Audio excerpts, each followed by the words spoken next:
If you could go back to the city of Jerusalem during Bible times, the biggest thing you'd see is the temple. This beautiful building was designed by King David and built by King Solomon, and they believed that it was the home of the God of the universe. Wait, I thought God's home was in heaven. Well, the whole point of this earthly temple is that it's the place that overlaps with God's heavenly home. The temple is where God lives and rules all creation as king. That's cool, but even Solomon, who built the temple, didn't believe that it could contain the God of the universe, right? Yeah, the building was just a symbol, and it pointed to the fact that all of creation is God's temple. And that's actually what the first page of the Bible, Genesis 1, is all about. Really?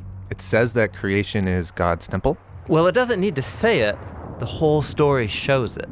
In Genesis 1, God creates an ordered world out of a dark wasteland by speaking in a series of 7 days. Then on the 7th day, God's presence fills creation as he takes up his rest and rule.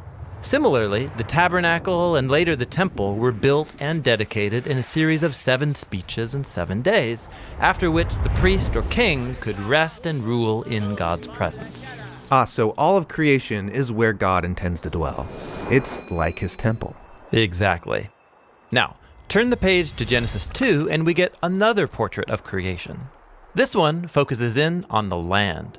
And in the center of the land is a region called Eden, which in Hebrew means delight. And in the middle of delight, God plants a garden in which God and humanity live together. And that's why the temple was modeled after the garden, filled with imagery of gold and flowers. The menorah symbolized the tree of life. It's the place where God dwells with his people. Oh, got it.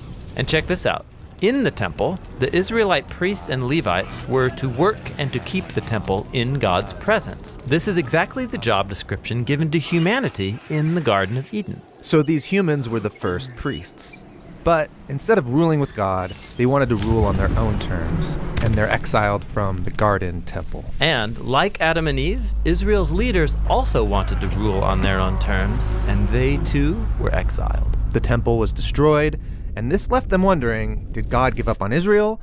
Will God bring about a new creation? Well, the biblical prophets anticipated the day when God would create a new temple with a new priesthood. That's when God's presence would fill all of creation. And when the Israelites returned to the land, they did rebuild the temple. But that temple didn't turn out the way the prophets hoped. In fact, later Israelite prophets said that this temple was hopelessly corrupt. So they're still waiting for the ultimate temple. And here we come to the story of Jesus. He said that through him, God's presence and rule was coming into our world in a new way. And he presented himself as a new kind of priest. But Jesus wasn't a priest, and he didn't work in the temple. Right. Jesus said that God's presence, his rest and rule, was filling the world through his own life, death, and resurrection. Jesus was claiming that he was the true temple, and this new temple would expand out to include all of creation. That's a really big claim. And it got even bigger. After his resurrection, Jesus said that God's presence would come to dwell in and among his followers so that they would become mini temples. Communities of people where God rests and rules. Exactly. This is the Bible's vision of the church, which is described as a temple. Not a building, but people.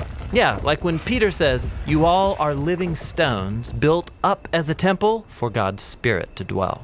So, at the end of the story, do we ever get a new physical temple? Well, not exactly.